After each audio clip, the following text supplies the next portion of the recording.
For those of you who may not be familiar, the Chicano civil rights movement is history. It happened here in Colorado. For some people, it began earlier, and for some later. For me, it formally began in 1968. If you will recall, and I'm sure you will, Martin Luther King was assassinated in April of '68, followed by Bobby Kennedy in June of that year. The Vietnam War was raging. The Tet Offensive had just surprised everyone. And even Walter Cronkite said on TV that probably the war was unwinnable. So it was a very, very difficult time for us in 1968. For me, I'd always been the kind of kid who was maybe a little too cocky. And that came from growing up in a world that took me by surprise sometime. In the third grade, my teacher asked me why I hung around with this kid named Lee Duran, who was half black, half Chicano. But I didn't know that. I just thought he was just a dark Mexican. Some of us are dark, some of us are light-skinned like me. And she told me, "Don't you know that Lee is a Negro?" And what do I know? I'm in the third grade. What do I know about Negro? Except that the Spanish word for Negro is negro, you know? But I didn't know that. So she said, "He's not like me and you." And I hesitate to say that gave me pause. I wondered, what does she mean by that? Why are we different? And I'll never forgive that teacher, because what she did is she planted in my mind the fact that we were different. Instead of focusing on our common humanity, she chose to focus on that which made us different, not what made us. Where was this? This was in Trinidad, Colorado. Okay. Up above, it's a little small school. Do you know where Jansen is? It was a Pacheco school in Jansen. And so Lee and I mean, he was still my friend, but somehow or another, I began to look at him a little different. He's different than me. And that really hurt me later on. Like I said, I've always known there was racism. In the 8th grade, we went on a field trip to town. We were supposed to learn about retail, the economy, and so forth. So we visited the JCPenney. And after we came back, we all got called to the principal's office that someone had stolen a pair of socks. And as I looked around the room, there were only 11 Chicanos in the class. And I said, "The only people that are here are Chicanos. Why is that?" There were other people on that field trip. And I flew into a rage because, I mean, mind you, I'm in the 8th grade. I mean, a little snot-nosed kid in the 8th grade. I flew into a rage and I said, "Why isn't everybody here? Why are only the Mexicans being questioned?" And so I became, my mother, who's really responsible for my social and physical and ultimately my political upbringing, sat me down and told me about the way things really were. And having said that, she said, "But I want you to always remember this. Take this with you. Always remember, you're just as good as anybody. Not better, but just as good." And I carried those words with me, and I guess you could say, to a certain degree, my whole career path relied and was kind of forged on the basis of that. Because I never felt inferior to anybody. People may have tried to make me feel inferior, but I never bought into it. And so when the Chicano Civil Rights Movement came out, I mean, I was ready. I mean, I was primed for it. I mean, I was ready. Let's get it on. I'm ready to do. I had already witnessed and experienced that which I wanted to put a stop to. And that was really kind of why I got involved in the movement in the first place. But again, in '68, I hadn't really formally gotten into it yet. But in '68, I went to a seminar. Some of you remember the old Loretto Heights College in Denver. I think it was a Catholic college, and the topic was negative stereotypes. And so what did I know about negative stereotypes? I found out that the only Mexicans who were on TV at that time was this offensive little stereotype here. This is the Frito Bandito, okay? Brought to you by Lay's. And what this little character did is he would sneak up behind unsuspecting white couple with their kids in a park and steal their Fritos. And he'd take off running and he would speak with his si señor, you know, with this awful Mexican accent. And he was short, pot-bellied, mustachioed, swarthy, dishonest. Basically was the thing. The Frito Bandito was a dishonest thief who stole Fritos from unsuspecting white folks. So we took issue with that. And we wrote the Lay Frito company and said, take this ridiculous stereotype off the air or we're going to launch a boycott of all FritoLay products. And they did. And so I found out, wow, I said, we got power, some power, purchasing power. And if we can withhold that purchasing power, then maybe we can affect some good change. Because prior to that, the only way to fight back was fisticuffs for me. Somebody called me a dirty Mexican or a lazy Mexican or something. The only possible recourse was to fight back physically. But this, I learned that there are other ways to fight, peaceful ways. Withholding your purchasing power, withholding what these guys want is money, right? So if you tell them, take that off or you ain't gonna get no more money, you say, they're not gonna think twice. Take this ridiculous stereotype off the air. And we did. And then later on, I'll tell you about a really, really successful boycott that we did that resulted in some really, really great things. But I digress. For now. Oh, question. Yes. So what did back in 8th grade, what did the principal say? Why, when you asked him why or all right, I'm glad you asked me that. They recommended that I be seen by a psychiatrist. That there was something in me that made me probably going to go to prison later on in my life. I had the temerity to question. And they said, well, you guys just don't do that. You're just you're punk. What do you know? What do you question me? I'm the principal. Who are you? You're nothing. But the mere fact that I questioned it made him angry. And so they told my parents that I had really ought to be seen by a psychiatrist because there was something wrong with me. Yeah. I mean, what was wrong with me is that I asked questions that I wasn't supposed to ask. But I've always been that way. I've always been that way. And a lot of times it got me in trouble, but a lot of times I got the answers, you know. When people don't want to deal with stuff, they just blow you off. And that's what he did. He blew me off. And my mom told me, she said, there's nothing wrong with you. She says, and that's when she sat me down and we had that talk.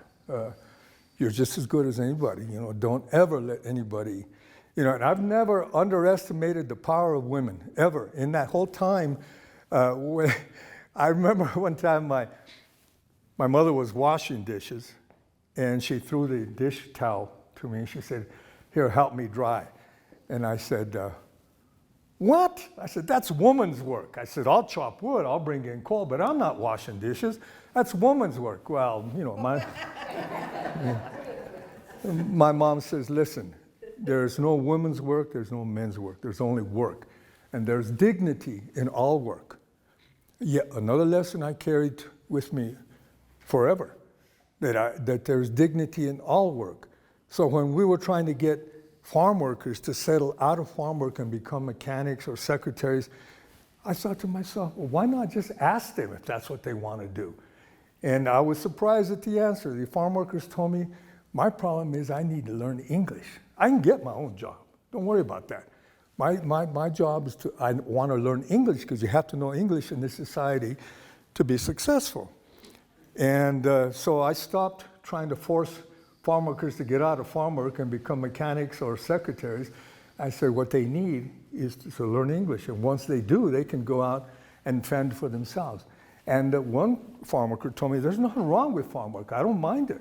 It's hard work, yeah, but you know, I work hard and I make my money. I support my family, so I don't really need a second career. So another lesson learned. What did my mom say? There's dignity in all work. So I said, there's dignity in farm work too. If that's what they want to do, let them do it. You know. And besides, if we try to take everybody out of the work that they do, I don't know how Frisco, but I know Aspen and Vail would not want all those undocumented workers up there leaving the hotels and the kitchens and so forth, because they're part of that economy. And this country, in its relationship to farm workers and migrants, has always been one of push-pull. When we needed them, we pulled them. When we didn't need them, we pushed them back. The perfect example is World War II. Because our guys were overseas fighting. We needed those guys. As soon as the war was over, the old Bracero program, I don't know if you all remember that. But so as soon as we didn't need them, you know, back to Mexico. In fact, I think that was a slogan, back to Mexico, back in, I think, 45 or 46. But we need to take the economy in its totality. We need to understand the push-pull factors that make people come here. If I had been born in Mexico and I had kids, you know, and my country was in political turmoil, or Guatemala, I probably would cross the border too, at risk of my own safety, to support my family, because that's what people do. They support their families. But again, I digress. Let me get back. So after the Frito Bandito debacle, incidentally, this is a sign that was pulled off of a restaurant in northern Colorado. So no whites, what does it say? This one is actually not that bad. We serve whites only, no Spanish or Mexicans. There was one that says no dogs or Mexicans. That's even more offensive. But these are things that, you know, that were very prominent during the 40s and the 50s, when things were really not very good for Mexicans here. And it's unfortunate, because if you really want to know when the Chicano movement started, you might as well go back to 1848, because that's when that part of Colorado was annexed by the U.S. And to put it in context, let's say, imagine yourself, you're living in Alamosa, Colorado in 1847. The next year, Mexico loses the war, the U.S. annexes you, you are now a U.S. citizen, but you haven't moved an inch. You were annexed. You became a U.S. citizen by virtue of conquest. You had no say in it. This is it. Of course, people were given the opportunity. I think the U.S. government said, those of you who wish to remain Mexican, well, the border is now El Paso or, you know, Texas and so forth. Well, nobody was going to do that. Everybody stayed. And Article 8 of the treaty that ended that war said that all people, Mexicans who chose to remain in the United States, would be guaranteed the rights of all full-fledged citizens. Well, we know that didn't happen. For one thing, we didn't know anything about Abe Lincoln or George Washington and the cherry tree, and none of that. So we have a brand new country, but we have to learn about what this country is. And so we have to also contribute, you know. And the best example is World War II. People felt, hey, if we go to war, we spill our blood for democracy, then we'll be full-fledged citizens. We'll get all the advantages of full-fledged citizens. Well, we know that didn't happen either. In 1948, a young physician from Texas named Dr. Garcia, Hector Garcia, began getting complaints from Mexican-American soldiers who had just returned and were having trouble getting their GI Bill, getting their health care at the VA and so forth. So another betrayal. So he started the American GI Forum, whose job was only to deal with those returning soldiers who were having trouble getting their benefits. But history sometimes takes a turn.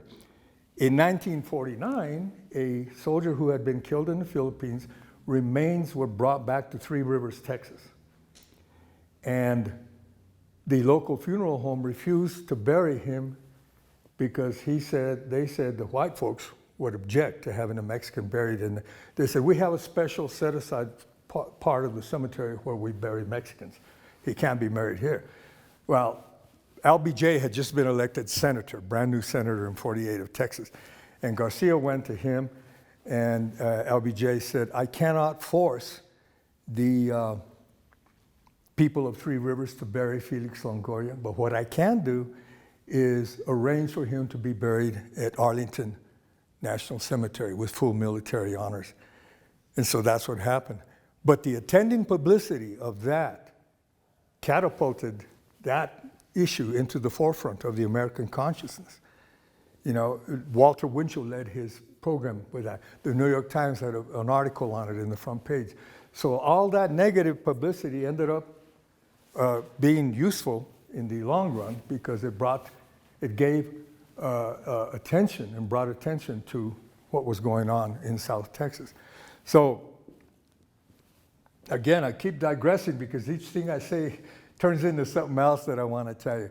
But I was there in 69.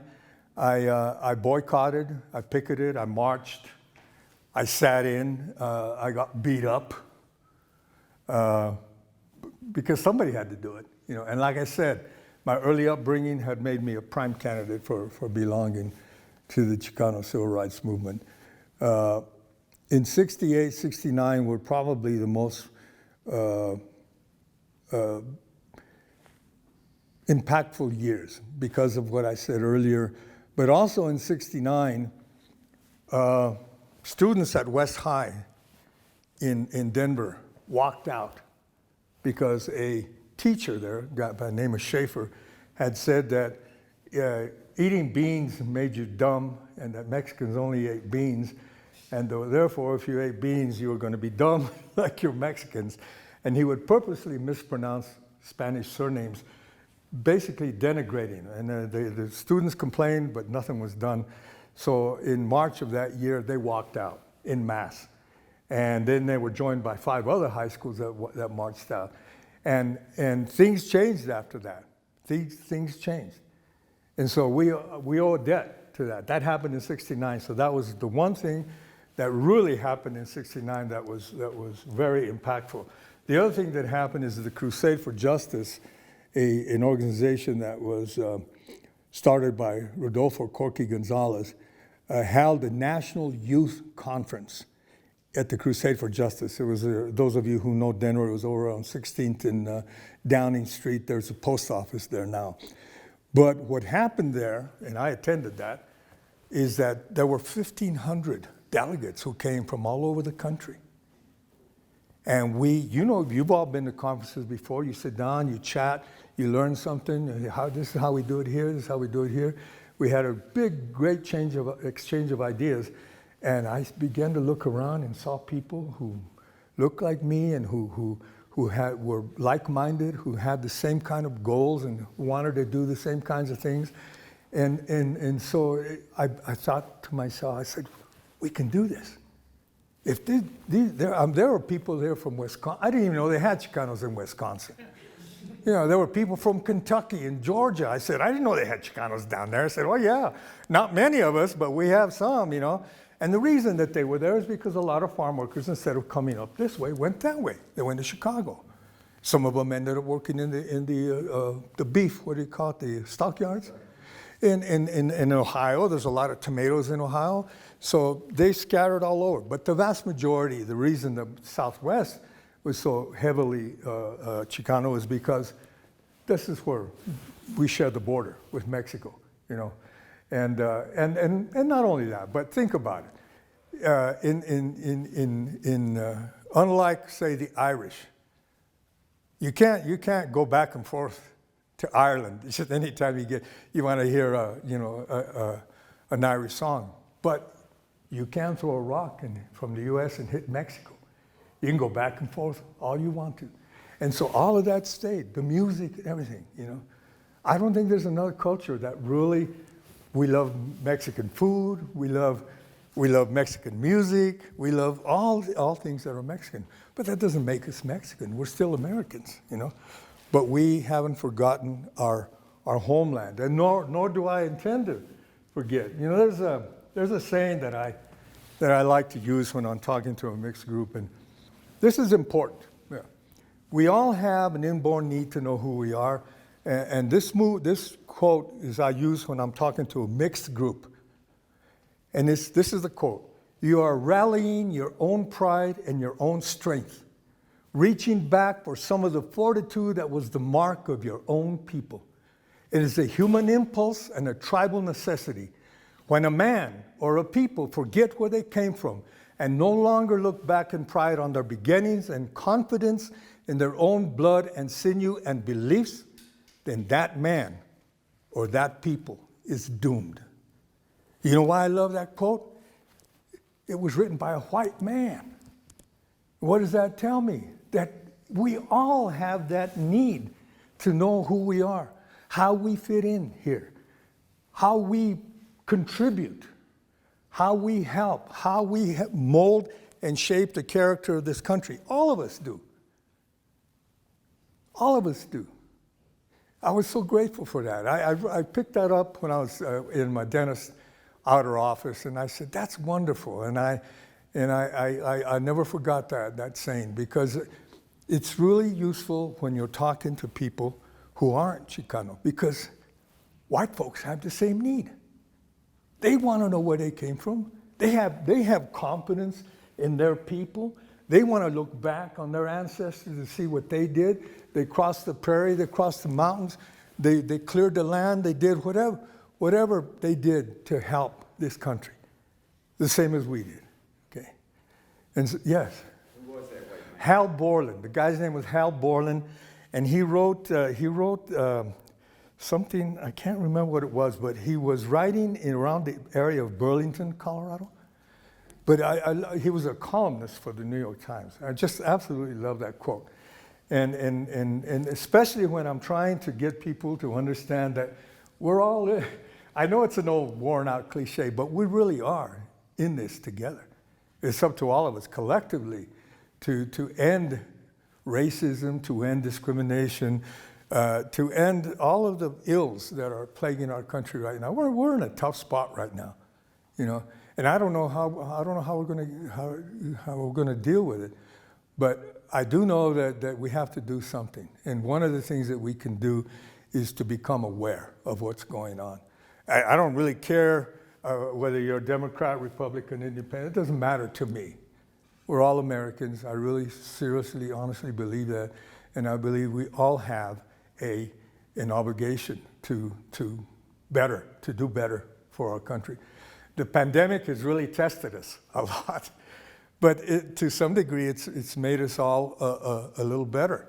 I mean, I was never a very religious kind of guy, but during the pandemic, I got kind of religious. I started thinking about the afterlife and how fragile, you know, life is, and how suddenly, you know, you're here and you're no longer here, and it was such a terrible time. People died that I knew that I couldn't go to their funeral, you know, because of the restrictions. And so we're in it for the long haul, and I hope that we can all take heart and say, I have a part to play in this, and I have a duty to do something. And so that's kind of what I'm doing here. I'm taking a different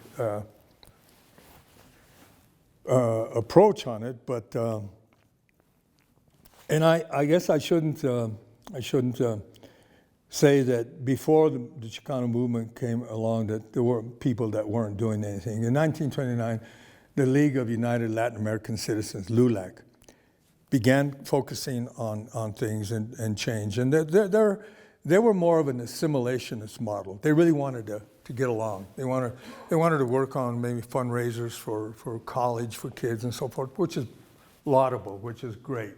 The GI Forum, again, in '48, lobbying for veterans, you know, who were. But again, they were also very mainstream. They didn't really want to rock the boat that much. And it wasn't until the Chicano movement came along, my generation, that I said to myself, I don't want the assimilationist model. I like being who I am. I don't want to melt into the pot. I don't want to become something that I'm not. And I ought to be able to do that without having to sacrifice my culture, because I love my culture. So we were much more forceful in our demands, but we weren't demanding. Our demands were not unreasonable.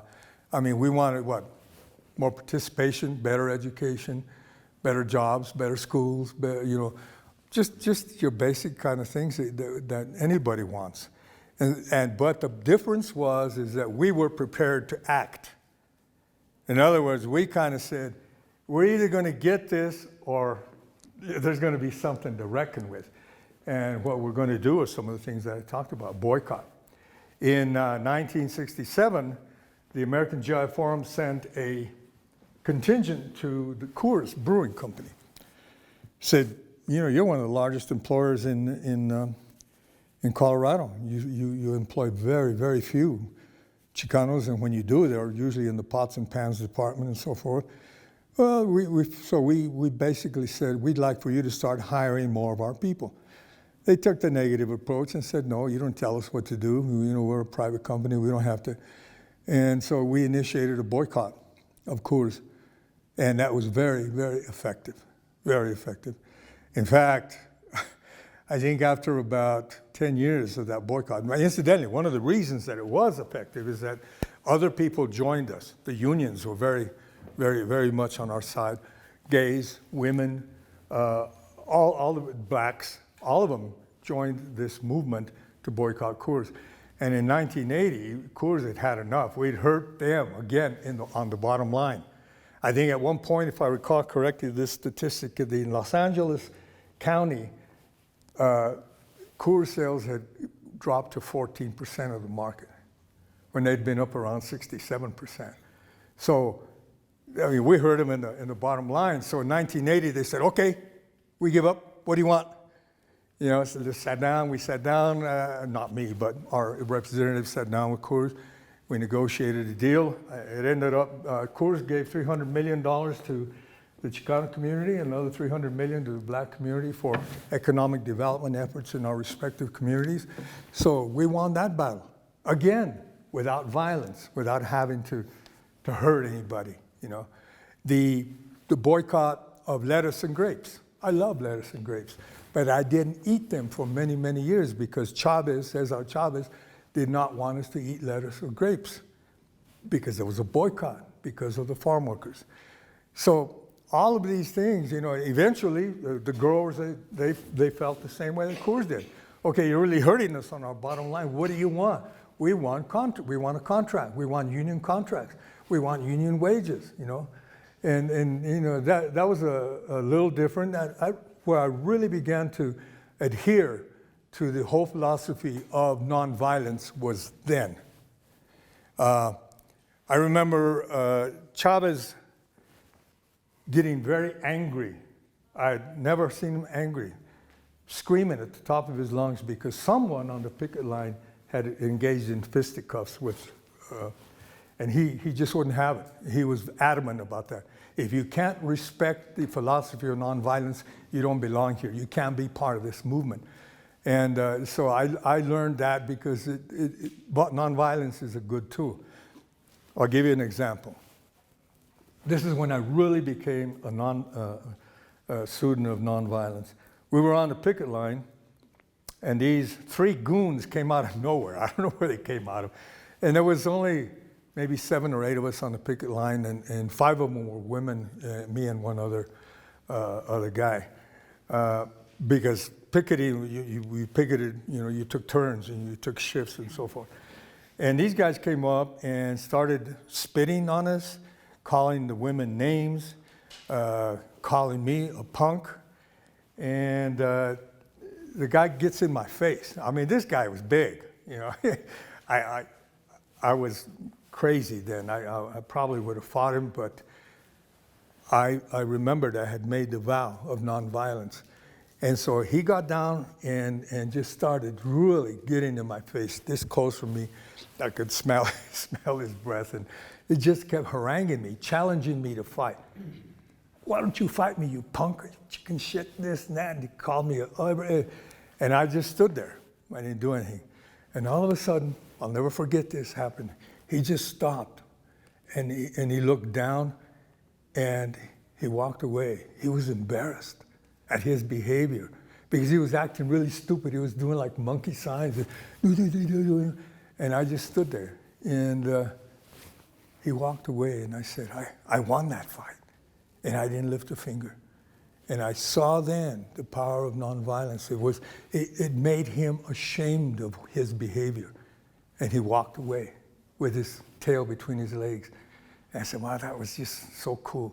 Little moments that you remember, you know, in a lifetime of moments, that one kind of stands out. Because whenever I speak to mixed groups, especially to youth groups, I always emphasize that you can change this world, and you don't have to kill anybody, you don't have to hurt anybody, you can do it through persuasion. And I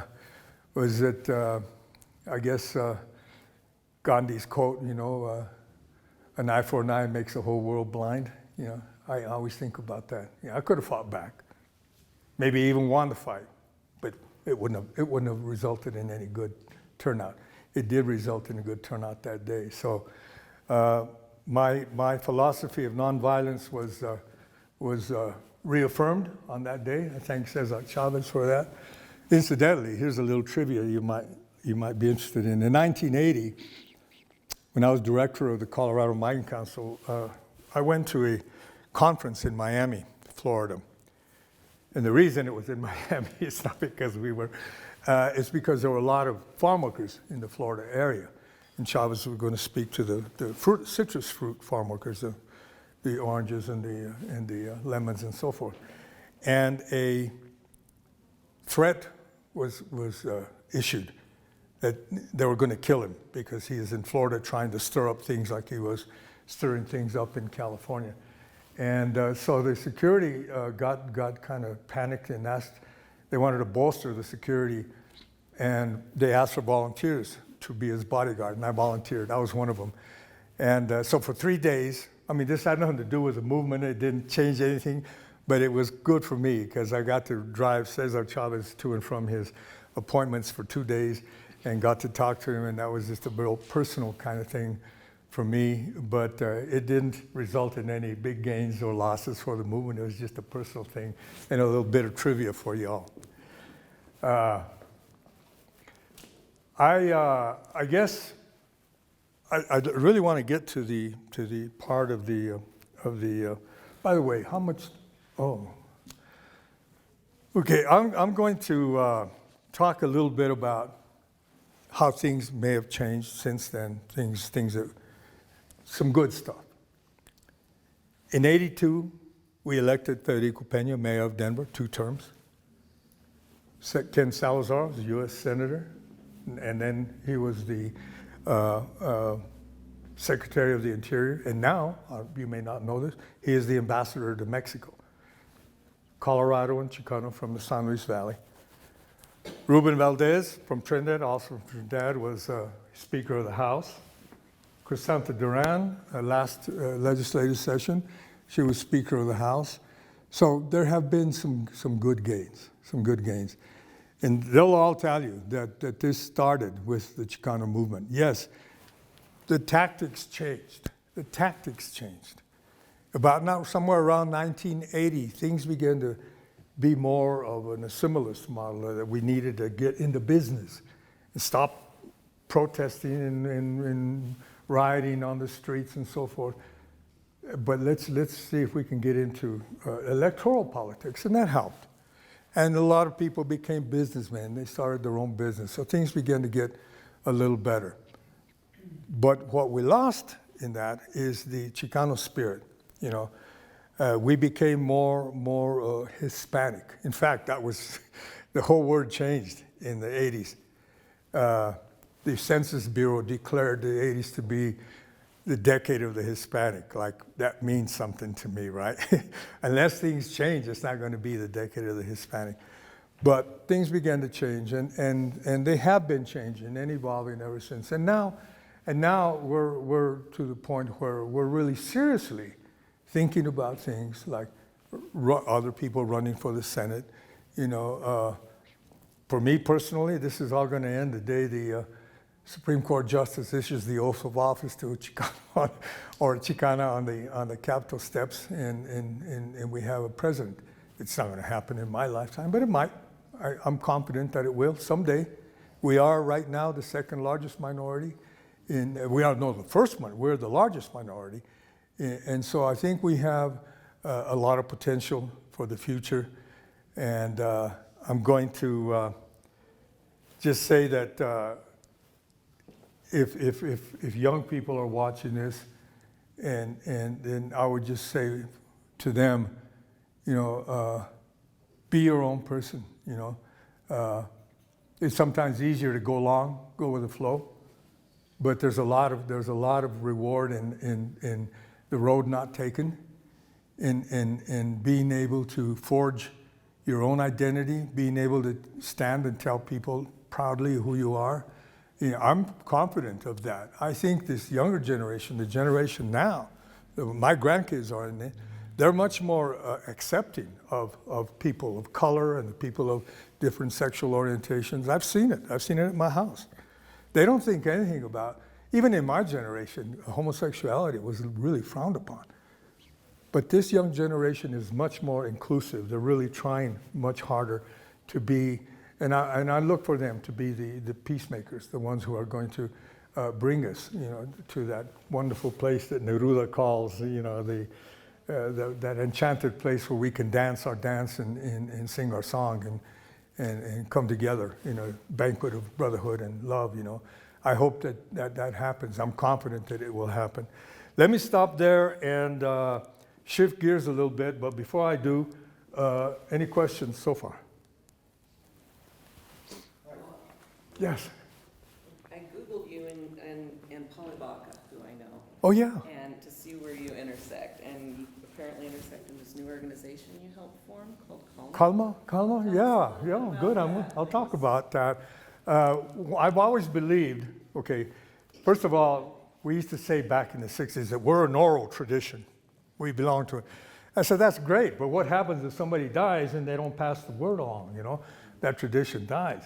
So I've always been a proponent of the written word, that if you want to keep it going, you have to write something down so that other people and other generations can see it. And so during the pandemic, and there was not much to do staying home in my man cave, we got together and we formed an organization called the Colorado Alliance of Latino Mentors and Authors, CALMA. You can look it up we have a website. And the idea there was to encourage people to write and encourage those who had already written to publish, because the written word is eternal. And that's the only way that we're going to be able to tell our story. Write it down. People can buy a book, can read a poem, and it tells you, it tells you about who you are. Folklore tells you about who you are.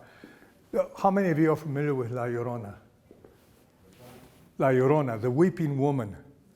Any Chicano will tell you that. She's the mysterious weeping woman sorrowful woman who drowns her kids. Anyway, she's like the boogeyman in Chicano culture. Everybody knows about it. And it's not like Freddy Krueger or some slasher or anything. It's just this mysterious woman. But it scared the bejesus out of every Chicano kid growing up. And it also brings us together, because no one else that I know, like, for example, you guys didn't know who it was, but you ask any Chicano, regardless of how old they are, they've all been scared by their grandparents or their parents. I'm like, La Llorona is going to get you, that sort of thing, And so we share a common belief, albeit a superstition, but it brings us together. It didn't scare the bejesus out of me. I couldn't wait to tell my cousins about La Llorona, and maybe scare somebody else, or maybe scare a little kid. So folklore is important too. If you want to learn about people, study their folklore, and it kind of gives you an idea of where they're coming from. But with Calma, part of our mandate is to also promote existing authors. And I recently wrote a recommendation and nominated Manuel Ramos, a prolific Chicano author, for the Colorado Authors Hall of Fame, and ta-da! He was accepted. He's going to be inducted into the Colorado Authors Hall of Fame in September. I'm invited to the ceremony. I'm glad because tickets are $150 a piece. So, as I said, the search for primal instinct is universal. You know, we have what, only? About 5 minutes. All right. Anything else? I never did get around to the whole issue of the arts, except to say, let me just say this. The movement had a big impact on the arts because prior to the movement, like I said, we didn't have the written word. But the movement really inspired people to start writing. All of a sudden, everybody was writing. Everybody was writing poems. Everybody was writing. Even the stage, you know. My earliest stage recollections are farm worker rallies. People would hold like little actos, little vignettes of things that had happened during the day on the picket line. And so that was our first attempt at the stage. Poetry became probably the best vehicle because all you needed to write a poem was a piece of paper and a pencil, right? And a desire to say something. So everyone had something to say. My first poem was written in '69, and I've been writing ever since, but it was a protest poem. And so part of what happened is that Chicano poetry got a bad name by saying that it was only protest poetry. But that's not true. There are some wonderful love poems, poems about mothers, daughters, students, children, and so forth. But something that I want to leave with you. In 1970, I put together a conference in Las Animas, Colorado, and I had to go to the Catholic Church to get the hall. And it was a political conference, and every Chicano, marquee Chicano in the state was invited. And I had to submit the name of the list of people who were going to be. Mind you, some of these are pretty militant guys. But the church said, oh yeah, these are all agreeable to us except for this guy here. His name was Lalo Delgado. Anybody ever hear of him? He was a poet. And they said, we don't want Lalo. And I was really shocked because Lalo was the most Christian of all of them, the most pacifist of all. He was a poet. And and then it occurred to me, they were afraid of the poet. Because the poet can effect change just with his words, his or her words. And it led me to believe something that I believe to this day, that they were afraid of the poet because the poet makes change not through violence, but through his words. And that ultimately, poetry is the enemy of tyrants. And it always has been. It can effect peaceful change.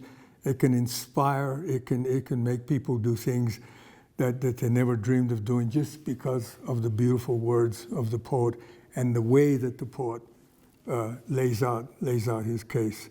So I wish I had more time to go into other parts of the arts movement. Maybe next year we can take up. Maybe next year we can take up where we left off and talk about poetry and literature and also about the arts, music, the graphic arts, because there's a whole story to be told there about why the movement was so inspirational to poets and artists coming out of that period. Because so much of our history had been hidden from us, you know. In Corky Gonzalez's poem, I Am Joaquin, we learn, for example, that we're not just farm workers and gardeners and maids, but that he goes all the way back to 1519 when Cortez lands in Mexico and goes to the pre-Columbian Indians You know, when Cortez landed in Veracruz, they didn't bring their Spanish women with them. The only women available in the New World were Indian women, Aztec Indian women. And that's where that encounter happened, and that's where we come from. We are mestizos, Spanish father, Indian mother. And Corky starts there and makes his way all the way to the present day and talks about what happened and how the evolution and the change in Mexico and the US and so forth until we get to the present day. So I hope that maybe if I come back, we can, I've always said that you can take the whole poem, I Am Joaquin. Check that out, look it up. And it's called I Am Joaquin. I'm of the opinion that you can take and teach the entire history of the Chicano movement using only Joaquin as the text. Thank you so much. Appreciate it.